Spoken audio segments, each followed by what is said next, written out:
My name is Jenny Quesinberry. I am the practice manager for the SOFHA Hospitalist Division and the SOFHA Surgical Group.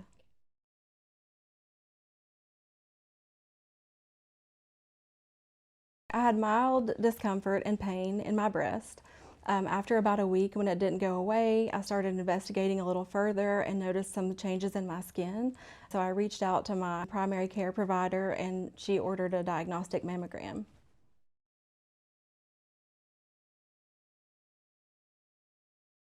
My first appointment was the mammogram.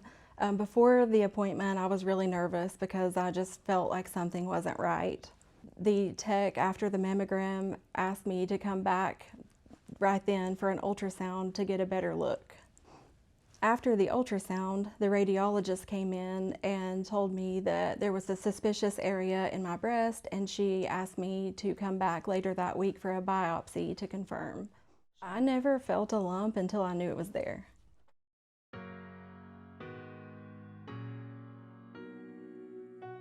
There were a lot of phone calls, waiting, and uncertainty. Everything from my scans to rule out spread to my initial appointments happened within a 2 to 3 week period. Everything was moving fast, but at the same time it felt like it was moving very slow. Everything was very overwhelming, but my care team explained everything step by step along the way. I went to the SOFHA Comprehensive Breast Center for most of my testing. They are amazing. They're from check-in to check-out. They make you feel very welcome and cared for and comfortable. They give you a warm gown to put on for your testing, and just everyone is so sweet and caring.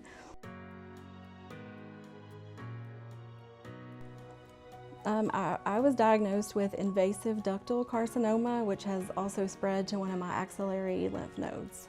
The biggest challenge with this diagnosis is probably just accepting that this is reality.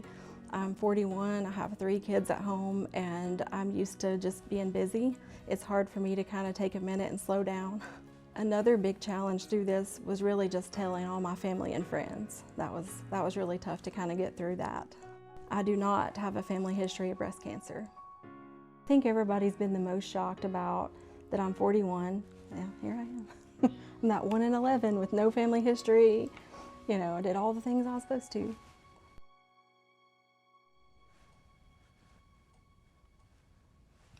When I was first diagnosed, the thing that went through my mind was really just paralyzing fear. Fear that it had spread, you know, the fear of the uncertainty of what my treatment path is going to look like. Now that I've gotten past that fear, I'm just determined to beat it and get through this and just get on with my normal life.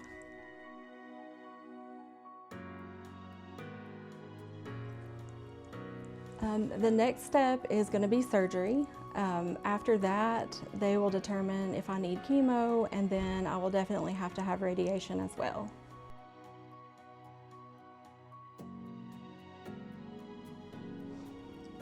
I have an amazing support system. I can't say enough about my family, my friends, my colleagues at work. They have all just gone above and beyond to make me feel loved and cared for. My primary care provider is at Johnson City Internal Medicine. She has checked on me through this entire process to make sure I have everything I need. And she is a great friend and resource for me to talk to through this.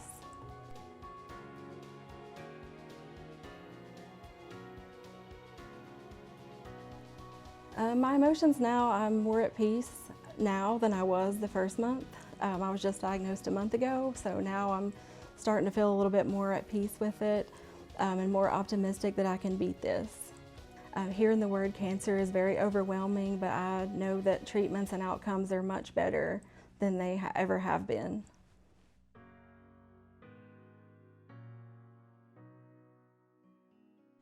October is Breast Cancer Awareness Month. My advice is that you know your body better than anyone. Don't ignore symptoms, and make sure you stay up to date on all your annual screenings no matter what the age.